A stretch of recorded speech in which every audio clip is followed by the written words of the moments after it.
சின்ன வயசுலேருந்து எனக்கு ஒரு ஹேபிட் இருக்குது. என்ன அப்படின்னா, நான் எதை செஞ்சாலும் நான் வந்து இன்னொருத்தவங்களுக்கு ஃபீட்பேக் எதிர்பார்க்கவே மாட்டேன். நானே என்னை அப்ரிஷியேட் பண்ணிக்குவேன். அது எல்லா இடத்துலையுமே நான் பார்த்துருக்கேன். எப்படின்னா, நான் ஒரு ஃபோட்டோ எடுக்கிறேன், இல்லை நான் ட்ரெஸ் அப் பண்ணிக்கிறேன், இல்லை நான் ஒரு இடத்துக்கு போகிறேன், ஒரு ஃபுட்டு டேஸ்ட் பண்ணுறேன், எல்லாத்தையுமே நான் நினச்சி நானே அப்ரிஷியேட் பண்ணிடுவேன். நான் எதை செஞ்சாலும் நான் வந்து என்னை நானே வந்து லவ் பண்ணுற மாதிரி, செல்ஃப் அப்ரிஷியேட் மாதிரி நான் பண்ணிகிட்டே இருப்பேன். இது என்ன ஆச்சு ஒரு கட்டத்தில் பார்த்தீங்கன்னா, இது எங்கே போய் முடிக்குது அப்படின்னா, ஏன் நம்ம இப்படி பண்ணுறோம் அப்படின்னு நான் வந்து என்னுடைய காலேஜ் டேஸ்லேருந்து அப்படியே ஸ்லோவாக நான் பார்த்து வரும்போது பார்த்தீங்கன்னா, இன்னொருத்தவங்க என்னை பற்றி சொல்கிறது, நான் செஞ்சதை பற்றி கேட்குறது வந்து நான் ஒரு அவமானமாக கருதேன். அதுதான் காரணம். ஜென்ரலாக பார்த்தீங்கன்னா அதுதான் காரணம்.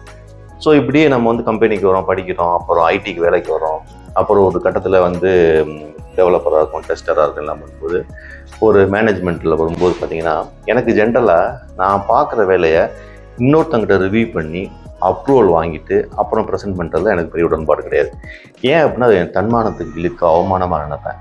ஏன்னா நான் ஒன்று பண்ணுவேன், அதை இன்னொருத்தருக்கு காட்டிட்டு அவர் கரெக்ட் பண்ணுவார், அவருக்கு தெரிஞ்ச தாட்ஸ் போகிறோன்னு சொல்லி மாடிஃபை பண்ணிடுவார். ஸோ என்னுடைய தாட்ஸ் அது இருக்கவே இருக்காது. அப்போ என்னதான் நான் வந்து சரியோ தப்போ, அது வந்து மிக்ஸ் ஆஃப் கண்டென்ட்டை அவங்க நாலேஜ் உள்ளே வந்துடும். ஸோ என்னுடைய கண்டென்ட்டை அங்கே ப்ரெசென்ட் பண்ண மாட்டோம். ஸோ அப்போ எனக்கு ஒரு கான்ஃபிடென்ஸ் கம்மியாயிடும். ஸோ அதை தவிர்க்கவே முடியாது. நீங்கள் ஒரு ஹையரார்க்கியில் ஐடியில் வேலை பார்க்கும்போது உங்கள் ஒர்க்கை வந்து நீங்கள் வந்து யார்கிட்டயாவது ரிவ்யூ பண்ணணும், அப்ரூவல் வாங்கணும், அதுக்கு பிறகு தான் நீங்கள் வந்து ப்ரெசென்ட் பண்ணணும். அப்போ எனக்கு ஒரு தாட், இது ரொம்ப அவமானமாக இருக்குது அப்படின்னு சொல்லிட்டு நான் என்ன பண்ண ஆரம்பிச்சேன்னா, ஜென்ரலாக நான் ரிவ்யூவே பண்ண மாட்டேன். ஸோ அதுக்கு நிறைய மெனக்கடுவேன். எப்படின்னா, சப்போஸ் ரிவ்யூ பண்ணால் கூட அவங்க கமெண்ட்டே சொல்லக்கூடாது, அந்த அளவுக்கு வந்து நம்ம நேர்த்தியாக பண்ணணும், பர்ஃபெக்டாக பண்ணணும் அப்படின்னு சொல்லிட்டு ரொம்ப கஷ்டப்படுவேன். அதில் தான் என்னோடய இன்னோவேஷன்ஸ், க்ரியேட்டிவிட்டி எல்லாமே வரும். ஒருத்தர் வந்து பார்த்தோன்னே வாவ் அப்படின்னு சொல்லணுமே வெளியே, இதை ஏன் பண்ணல அப்படின்னு கேட்கக்கூடாது. ஸோ இப்படி போயிட்டு இருக்கும்போது ஒரு கட்டத்தில் என்னாச்சு, நான் என்ன தான் வந்து பர்ஃபெக்டாக க்ரியேட்டிவாக என்ன தான் பண்ணாலும் அந்த மேனேஜ்மெண்ட் லேயர், லீடர்ஷிப் லேயருங்கிறவங்க வந்துட்டு ஒரு கமெண்ட் கொடுப்பாங்க. அப்போ நான் கான்ஸ்டண்ட்டாக பார்த்துட்டே வரேன்.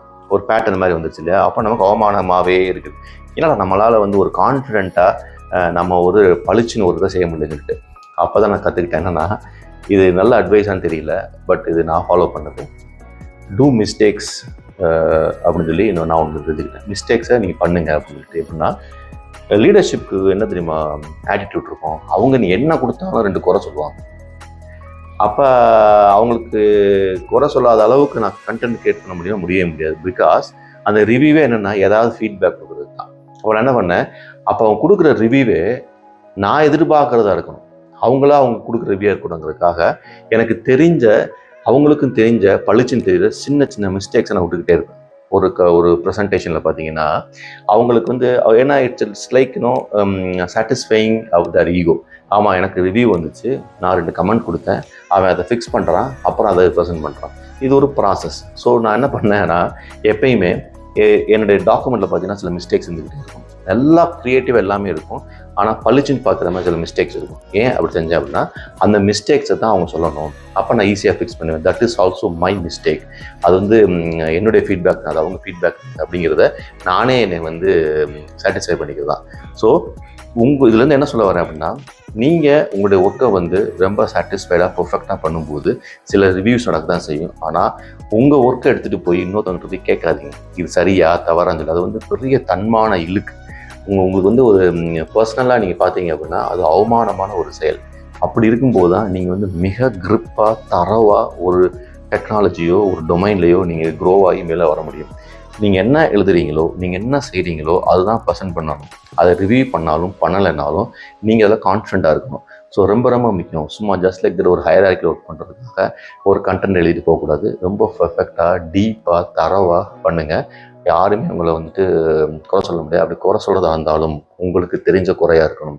அதான் சொல்ல டூ மிஸ்டேக்ஸ். அந்த மிஸ்டேக்ஸ் எப்படி இருக்கணும் அப்படின்னா, நீங்கள் தெரிஞ்ச மிஸ்டேக்காக இருக்கணும்.